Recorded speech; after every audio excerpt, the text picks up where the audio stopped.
तुम्ही कधी विचार केला आहे का, आपण दरवर्षी दिवाळी साजरी का करतो? फक्त रांगोळी, फटाके आणि गोडधोड खाण्यासाठी नाही. हो, या सणामागे आहेत 5 जबरदस्त कथा.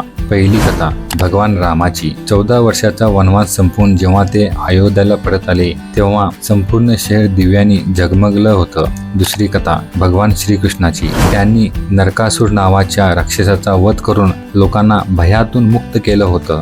तिसरी कथा राजा विक्रमादित्य. त्यांच्या राज्याभिषेकाचा दिवसही कार्तिक अमावस्यालाच होता. त्यांच्या आठवणीत लोकांनी दिवे लावले. चौथी कथा शीख धर्मात दिवाळी म्हणजे बंदी छोड दिवस, जेव्हा गुरु हरगोविंद सिंग 52 राजांना सोबत घेऊन कैदेतून बाहेर आले. व्हिडिओ आवडला असेल तर एक लाईक करा. पाचवी कथा ती म्हणजे जैन धर्मात भगवान महावीरांना मोक्ष मिळाल्याचा दिवस आणि तो दिवस पण दिवाळी म्हणून ओळखला जातो. तर बघा, एकच सण पण प्रत्येक धर्मासाठी वेगळी कथा, वेगळी भावना.